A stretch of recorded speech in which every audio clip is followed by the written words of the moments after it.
Know when you're being manipulated and decide how deep you want to go with it. Everybody's getting manipulated all the time. There's not a lot of straight up or else coercion going on in modern society. That's a short ride. I don't know what it's gonna be like if this authoritarian trend continues that was said to be sweeping the globe. I have a feeling more subtle, manipulative manipulation is what we're gonna see more of. People getting you to do something by making you think it was your idea. Getting you to ignore their hypocrisy through distractions and misdirection. Magic tricks. And not unlike a magic show, in many cases, you will suspend your disbelief because you want to enjoy the show and how it makes you feel. And you know that it's sleight of hand, sleight of mouth, the slow blinking eyes, seduction. But you're there for it. You like the way it makes you feel. You like the payoff. Getting paid in the currency of good feelings that come from thinking that somebody likes you. The excitement of uncertainty when the inconsistency of their actions indicates that they may not like you that much. That makes it more exciting because now you really want them to like you. And you know that you're being manipulated, but you don't know that you know. Know when you're being manipulated and know that you know. Go from unconscious incompetence to conscious incompetence. That's when you know you're getting rolled. You become aware of things that you weren't aware of before that were causing you problems, and now you feel like it's even worse. It was easier when you didn't know that you were bad at this and you were getting rolled and taken advantage of. But you're on your way to conscious competence, just when you spend an hour a day every day for 90 days working with this, and you rework your assumptions about it. You start to notice different things, and you notice what you notice. And you notice when you're vulnerable to manipulation is when you're desperate at loose ends, and a certain amount of denial about the direness of your situation makes you easy pickings, and you may go a lot deeper than you want to go. Know when you're being manipulated and decide how deep you want to go with it. If you have a feeling that it's going to end in tears, is that something you can handle realistically? When are you going to want the truth? When are you going to force that conversation? And how bad is it going to make you feel when you find out what's really going on and who you really are in this deal? If that happens, a worst case scenario, getting played for everything you had, humiliation, mean stuff, where they were just trying to hurt you and succeeded. How's that gonna hit you? I've been there. It hurts. It hurts, it hurts, it hurts. It makes it hard to trust people. It makes it hard to trust your own instincts and experience. And if you're letting yourself be manipulated and you go deep with somebody who is inconsistent, it can happen. And when it does, you will hate the player who played you. But work on seeing this from the perch of your highest intelligence. Don't hate the player or the game. Admit that you got played and you played the fool. Don't hate yourself for that. Understand why it was appealing, why it seemed like the thing to do, and understand that that's the way of the world. Hurt people, etc. There are horrible people who just hurt people for fun or because they're on a power trip, and you may have encountered one of those. They tend to go for easy marks. So think about, is that worth it? Under what circumstances will you set yourself up to get played? When is the game more fun than knowing what's really going on? And that'll bring you quite a bit closer to understanding when you're getting manipulated, the risks involved, and yes, some opportunities for feeling good, excitement, suspension of disbelief, being in a story instead of just the series of events we call reality. Decide how deep you want to go. And if you're going deep in that person who's manipulating you, that might be a reason to go deep at least a few times. Just know what you're doing. Some fun has a price. There's fun out there that's a clean buzz. It's not all about power if you keep yours. You don't get played if you name the game and you're both down anyway. Emerson Dameron's Medicated Minutes is LA's #1 avant-garde personal development program. Tonight we have Amaranth Samsara, a bite-sized erotic thriller, and other tales. No matter what happens, just remember, I'm Emerson Dameron. I love you personally. Levity saves lives. For now.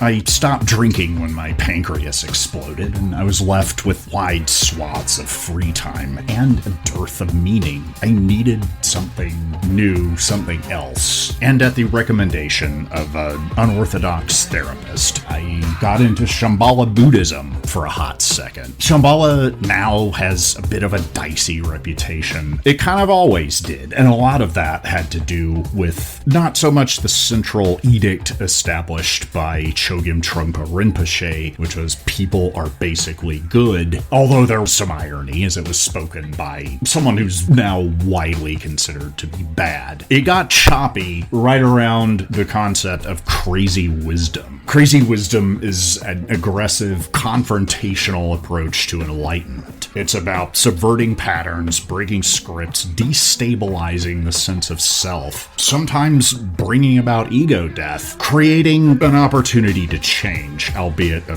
very dangerous one. Sometimes the truth hurts, and the more it hurts, the more true it is. Sometimes the fool and the master roll together. Sometimes the only way to wake somebody up is to smack them, metaphorically or literally. As is the case with some Zen teachers, Chogyam Trungpa Rinpoche was an abusive alcoholic cokehead who did manage to crash his car into a joke shop with his child bride riding shotgun before he drank himself to death. But that wasn't the only thing he got accomplished. His successor knowingly gave a whole lot of people HIV. Trungpa knew about this and didn't do anything about it. I think the coolest way to punish Chogyam Trungpa Rinpoche is to take crazy wisdom and reclaim it, refurbish it, perhaps add the wisdom, the lucidity of a well-rested fool, discipline, not self-indulgence, respect for the weapon that must be handled appropriately. Because crazy wisdom in the praxis of Shambhala is not sustainable.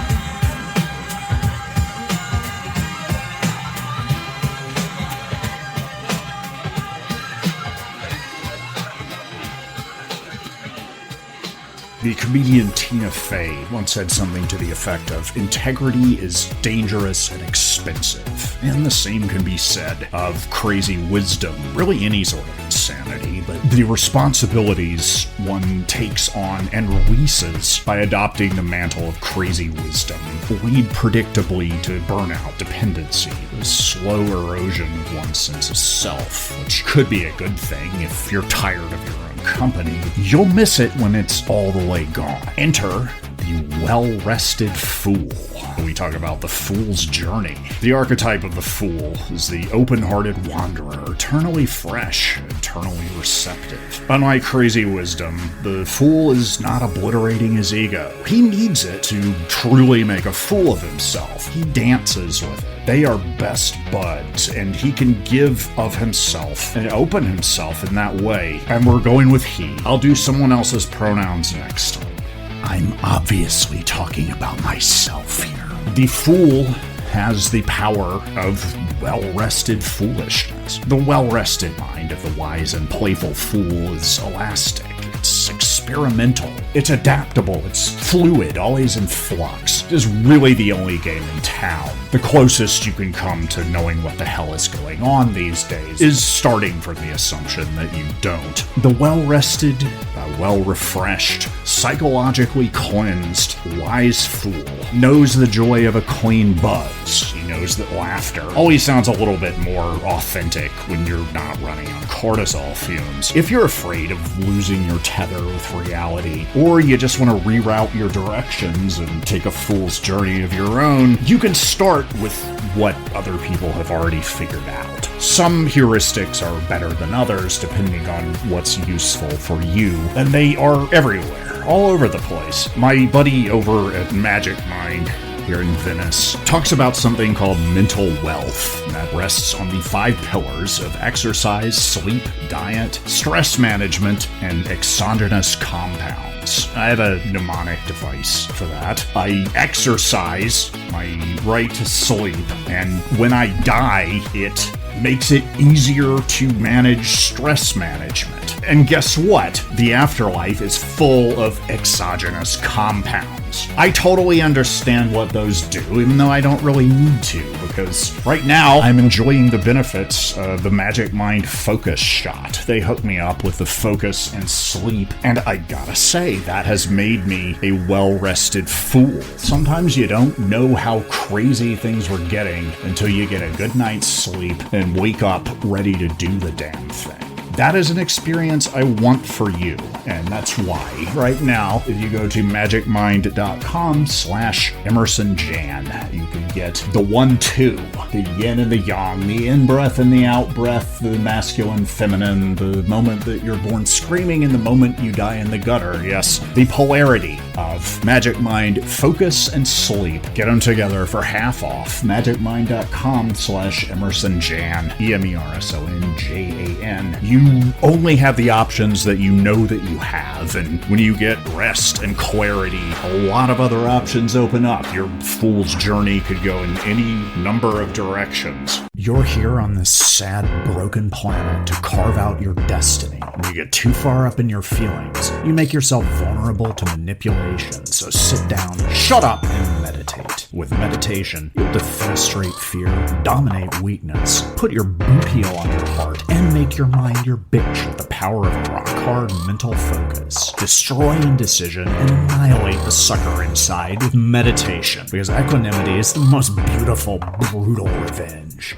Everyone's doing it, no one's talking about it. That's how powerful it is. People brag about using other drugs, but no one brags about the drug that makes you brag a mile a minute about everything else. They want you to think their swagger and overachievement come from within, but they'd be worthless without cocaine. It's also fun to do, and people want to hoard all the fun for themselves, but now the secret is out, and that secret is cocaine. Even if you're down on yourself and you have every reason to be, cocaine will turn things around. If you have no motivation, no talent, and no redeeming qualities, cocaine will transform you into a rock star and a prophet. You'll never be lonely with cocaine. You'll have pointless but animated conversations with geniuses who love you. You'll fall out with most of these new friends, but you can always find newer ones when you bring enough cocaine for all of us. If your life is so boring that it's boring you to death, cocaine is the drug for you. Cocaine creates a whole new you, and the party won't start till you walk in. Just don't tell anyone why.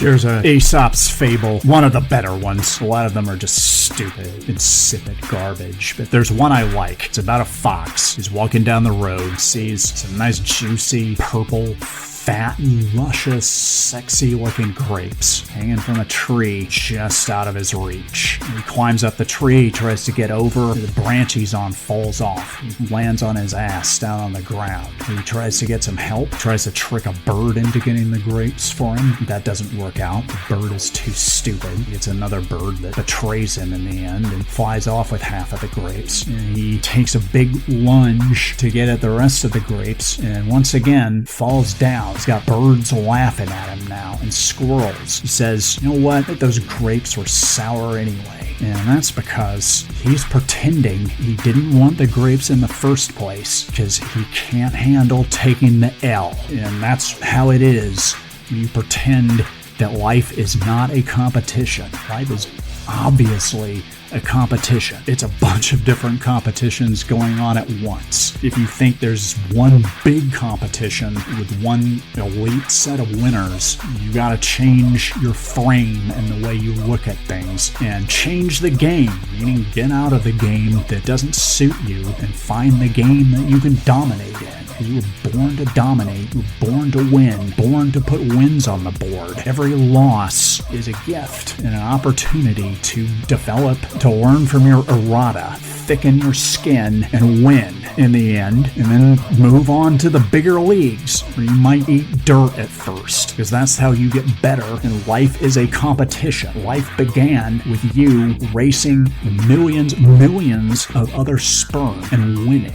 You were a winner when you came out of the womb. You were a winner before that. You were a winner before you were a person. From the moment you were conceived, you were born to win. You can glom onto winners. That's a victory of a sort. I find it to be a hollow one. I always want to be in the game that I know I can dominate and I can be on top. I can be number one. I like to be worshipped. I like for people to respect me and peep game. I don't even mind when people pretend to like me and respect me. I don't take them seriously. I don't let them get too close. That's why I put up walls. The higher you go, the more you gotta protect yourself. People who don't know anything in life except losing try to manipulate winners to get around that. There are no rules, but there are laws of physics. There's gravity. There are the forces of nature. You gotta win in harmony with the forces of nature. Truly use your power to make your mark on the world and win.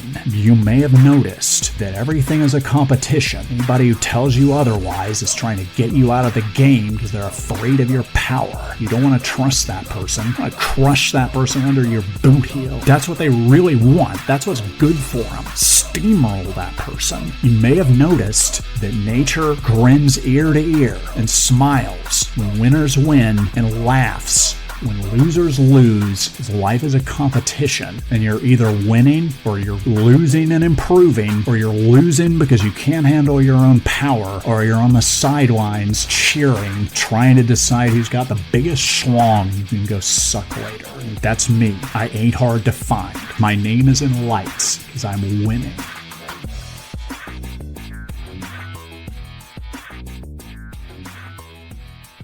Oh, darling, come here. Sit with me for a moment. No, don't say anything just yet. Let me really look at you. There you are.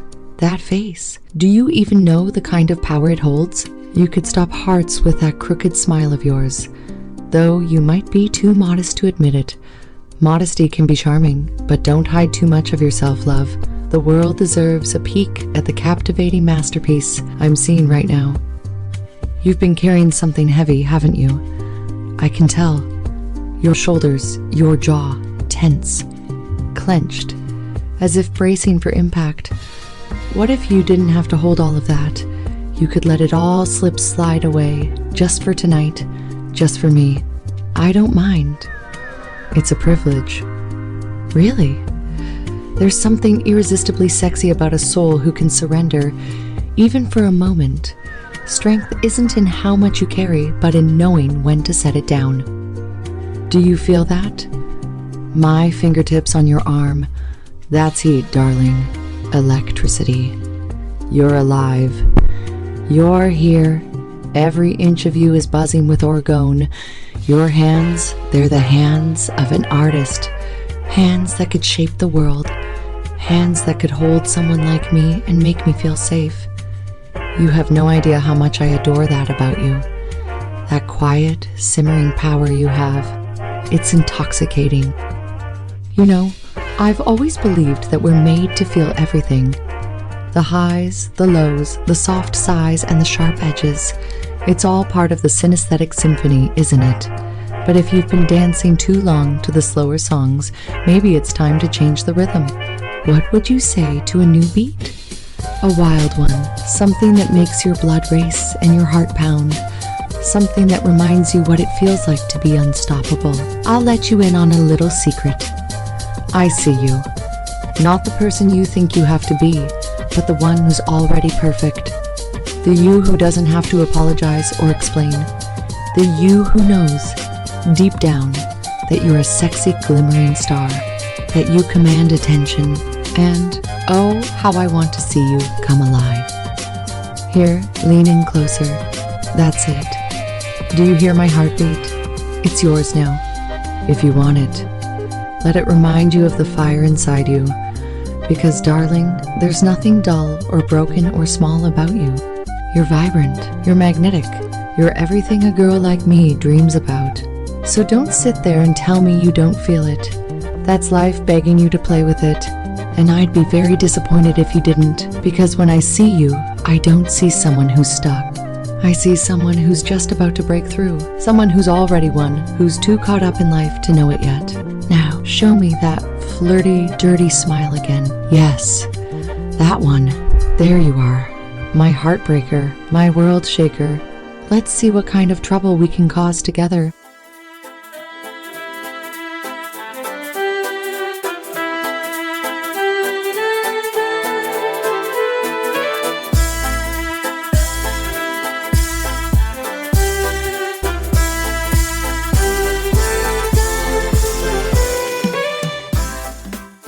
You are here. You are listening. You are breathing. And as you listen, you begin to realize that everything you've been told about wisdom is wrong.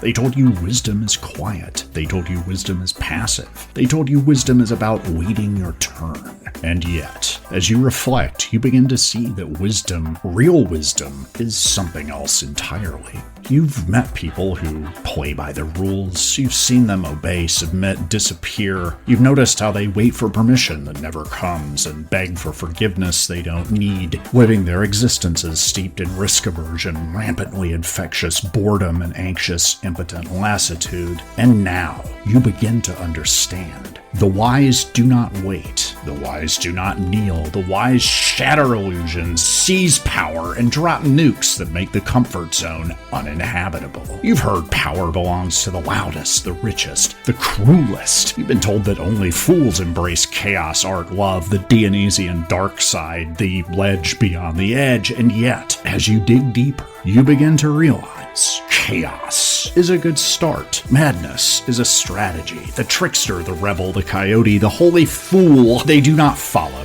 They lead sometimes, generally by accident. They dance, always. You know that the world runs on scripts. You've seen how people stumble through their lives, saying what they're told to say, thinking what they're told to think, even if no one ever tells them anything. And now, as you grasp this truth, something shifts in you. You start to sense a new hunger, not just for knowledge, but for mastery. Not just for answers, but for understanding, for power.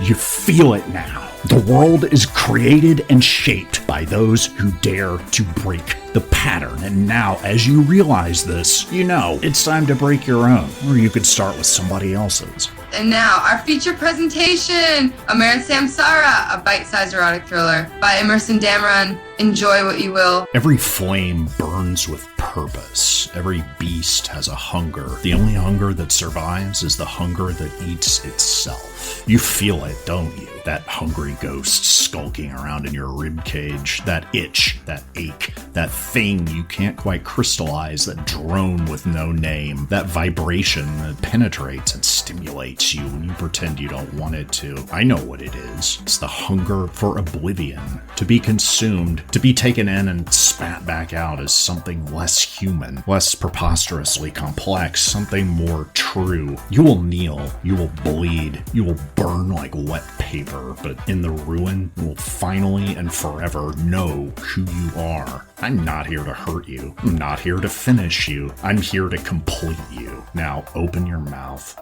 They say it starts with a whisper, but no, it starts with a hunger. Not the clean kind, not the kind you can name. The kind that gnaws. The kind that makes you shift in your seat when a voice like molten brass says, "Come here, little girl." I tell myself I am still me, that I have teeth, that I am sharp, that I am something more than a thing to be kissed, bitten, ruined. But when he presses one single finger against my lips, I forget my own name. Maybe that's the trick. Maybe that's the point.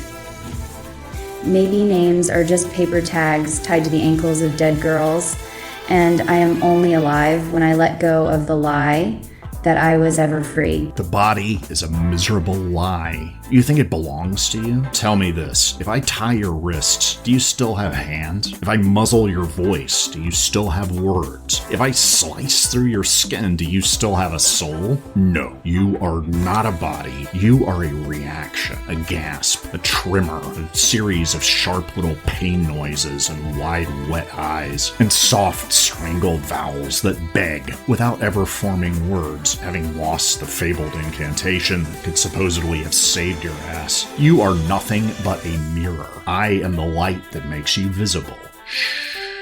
Don't fight it. There is no you here. There is only the next moment, and the next, and the next, and the next, and the next. Now scream. There is a place inside me, red silk, red lips, red lanterns, where the walls breathe like animals, where the ground melts like candle wax, where my body bends, twists, folds itself into origami submission. I am no longer a girl, I am a gesture, a whisper on hands and knees, a silent vowel dripping from his fingertips. I am the gasp between words. I am the space between syllables. And oh, how lovely it is to be ruined with such precision, to have my soft parts shattered like porcelain, to be peeled like fruit, to be scooped clean like the inside of a mango, sweet and glistening in his. They call it degradation, I call it becoming. Oh, let's begin at the beginning. What is humiliation? An illusion, a hoax, a story you told yourself to avert your attention from the mirror. There is no humiliation. There is only revelation. The moment you admit that you were never strong or proud or possessed of any real structural integrity, never in control, never anything but a soft thing made to be handled, you will laugh. Oh, how you will laugh. And it will feel like the realest, funnest funnel of freedom. So go on, beg, crawl, let me hear you whisper it. I was born to be brought to my knees. Good girl, doesn't that feel better? Tell me again, who is the hunter? Who is the prey? You thought you were the cage, the master, the god. But I have seen the way your breath catches when I move just so. When I tilt my head, when I flutter my lashes, when I let my voice go soft and syrupy, when I let you believe you still hold the whip. Poor darling. Didn't anyone tell you? A doll is just a doll until you play with her for real, for keeps. Until you let her see the cracks in the mask. Until you let her hear the tremor in your voice. Until you let her feel that tiny, tiny little moment where you break. Just enough. Just enough for me to slip inside. I kneel for you. Yes, I let you name me. I let you carve your will into my skin. But kneeling isn't the same as losing, and submission isn't the same as surrender. Now hush, my love. You taught me well. Let me show you what I learned. There's only one way to be born again. The chrysalis must rot. The caterpillar must dissolve into salty soup, a writhing, absurd thing. No bones, no self, just a memory of a notion of a shape. Only in that filth does the new form emerge. You think this was suffering? No, my darling. This was digestion. You are almost ready. It's almost over. The old self is soft now. Your old self is mush. You could put your hands into your own body and pull out something brand new. So do it. Take that final step. Be the spiraling whirlwind you are always meant to be. Say it with me now. I was never here at all. I was never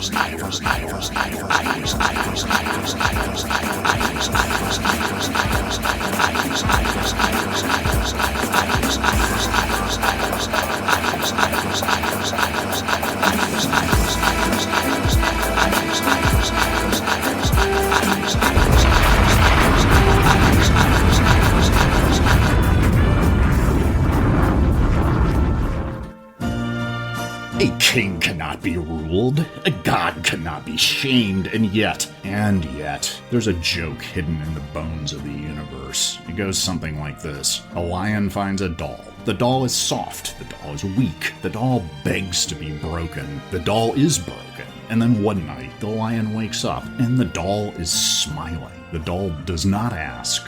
The doll does not beg. The doll just watches, because the doll has learned the game.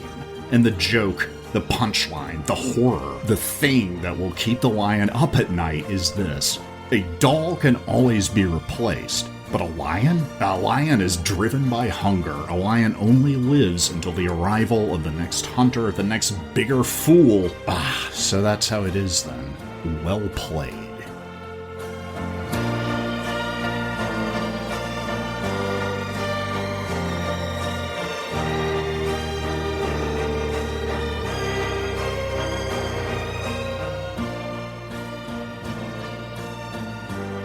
Breathe in. Breathe out.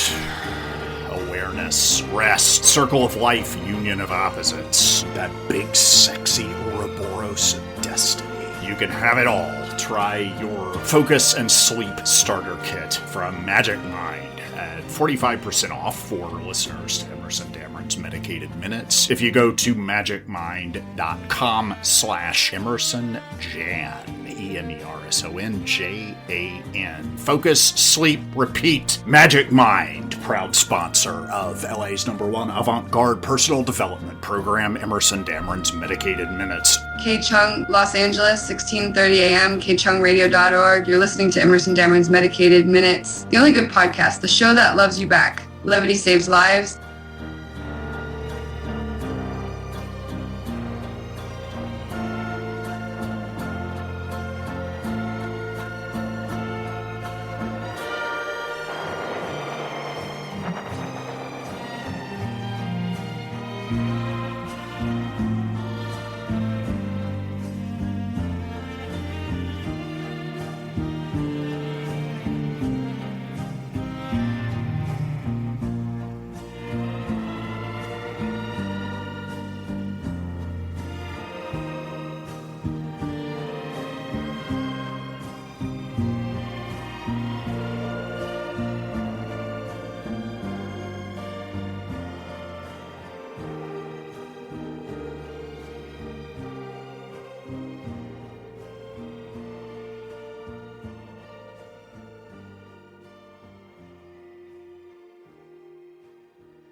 At first I thought this was seriously a setup. She seemed really into it. And then I thought maybe she loved taking my discipline and also was using sex for power. I don't know if that blew my mind, but it blew something. Steamy, dreamy, and way too hot for radio, Crimson Transgressions, a bite-sized erotic thriller by Emerson Dameron. Find it before it finds you.